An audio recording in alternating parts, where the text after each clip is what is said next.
It's August 10th, and the strange side of history awaits. Today, we have a party continuing as disaster closed in, an accident that helped make shattered glass safer, and a massive object from space that came terrifyingly close before disappearing back into the sky. Let's begin.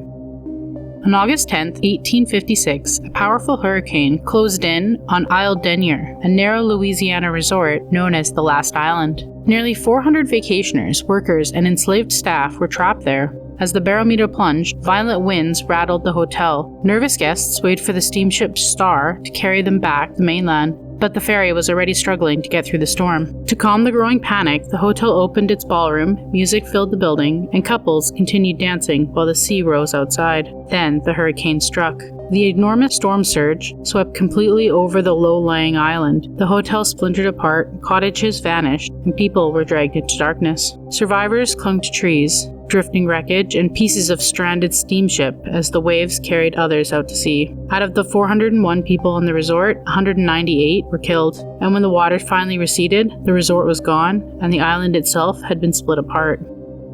No one ever rebuilt it, only scattered sandbars remain where the ballroom once stood. On August 10, 1909, French chemist and artist Edward Benedictus filed a patent for glass designed to break without becoming a shower of knives. 6 years earlier, a glass flask had slipped from a shelf in his laboratory and struck the floor. He expected it to explode into sharp fragments, but instead, the flask cracked from the bottom and somehow kept its shape. Inside was a nearly invisible film of dried cellulose nitrate left behind from an earlier experiment. The plastic coating held the broken pieces together. Benedictus initially set the accident aside. He had read about automobile passengers being horribly injured by shattered windshield and then remembered the flask. He began experimenting and created triplax, a layer of celluloid sealed between two glass sheets. When it was struck, it still cracked. The dangerous shards made trap against the plastic. Automakers were slow to adopt it, but the material eventually protected gas mask lenses, windows, and windshields around the world.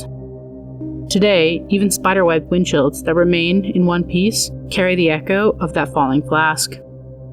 On August 10, 1972, at approximately 2:30 in the afternoon, a brilliant object tore through the sky above Utah. It was traveling nearly 54,000 kilometers per hour, and the fireball raced north of Wyoming and Montana. But unlike an ordinary meteor, this object was not falling simply towards Earth. It had entered at an incredibly shallow angle, and the object descended just 57 kilometers above the surface, passing beneath the commonly recognized boundary of space. For roughly 100 seconds, it scraped it through the upper atmosphere, burning bright enough to be seen in daylight. Amateur cameras caught its path, military sensors detected it. The atmosphere burned away part of its mass, and it slowed, altering its orbit, but it didn't destroy it. Over Alberta, the fireball began to climb again, and vanished back into space. Its new orbit was calculated, but the object was never conclusively observed again.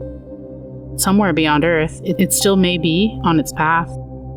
Another day, another strange bite from history. Like, comment, and subscribe. Your next Eerie dose is just a day away.